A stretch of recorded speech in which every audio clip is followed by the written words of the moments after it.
నమస్తే అండి, welcome to my channel. ఈ వీడియోలో మనకి ఈ సెప్టెంబర్ నెలలోని ఇంకొక గ్రహణం కూడా రాబోతుందండి. అది కూడా సెప్టెంబర్ 21వ తేదీన ఆదివారం రాబోతుంది.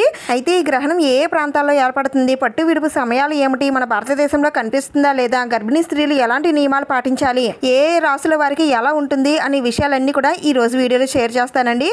మనకి ఆల్రెడీ ఈ సెప్టెంబర్ నెలలోని పౌర్ణమి రోజు అంటే 7వ తేదీన ఆల్రెడీ చంద్రగ్రహణం అయితే అయిపోయిందండి. మళ్ళీ ఇదే నెలలోని అమావాస్య రోజున సూర్యగ్రహణం అయితే ఏర్పడుతుందండి. అంటే ఈ సెప్టెంబర్ నెలలో 21వ తేదీన ఆదివారం చూడమని నామక ఖండగ్రాస సూర్యగ్రహణం ఏర్పడనుంది. ఇది రాహుగ్రస్త సూర్యగ్రహణం అండి. ఇంకా ఈ గ్రహణం పట్టు విడుపు సమయాల్లోకి వెళితే మన భారత కాలమాన ప్రకారం పట్టు సమయం రాత్రి 10:59 గ్రహణం ఏర్పడనుంది. ఇంకా విడుపు సమయం వచ్చేసి అర్ధరాత్రి 3:23 గ్రహణం అనేది ముగుస్తుంది.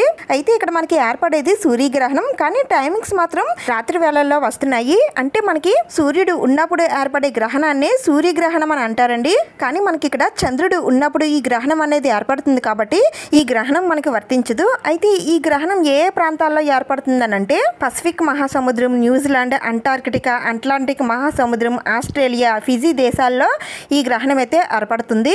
ఈ దేశాల యందు మన భారతదేశం లేదు కాబట్టి మనకి ఈ గ్రహణం అనేది ఏర్పడదు.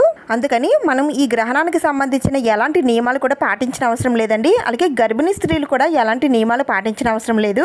రోజు మీరు ఏ పనులు చేసుకుంటారో అవే చేసుకోవచ్చండి. మనకి కనబడని గ్రహణాల కోసం మనం ఎలాంటి నియమాలు పాటించిన అవసరం లేదు.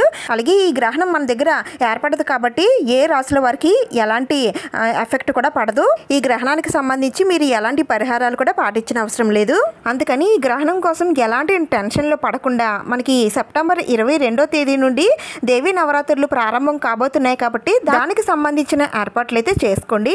అయితే ఇక్కడ నేను చెప్పిన ప్రాంతాల యందు మాత్రం గ్రహణం ఏర్పడుతుంది కాబట్టి ఆయా ప్రాంతాల్లో మన భారతీయులు ఉంటే తప్పనిసరిగా గ్రహణ నియమాలు అనేవి పాటించాలి. ఈ గ్రహణం మన దగ్గర ఏర్పడుతుందా లేదా అని చాలా మందికి డౌట్ ఉంటుంది కాబట్టి అందుకని ఈ వీడియో చేసి పెడుతున్నానండి. ఈ వీడియో మీకు యూస్ అయిందని అనిపిస్తే మాత్రం తప్పకుండా లైక్ చేయండి, షేర్ చేయండి, సబ్స్క్రైబ్ చేసుకోండి.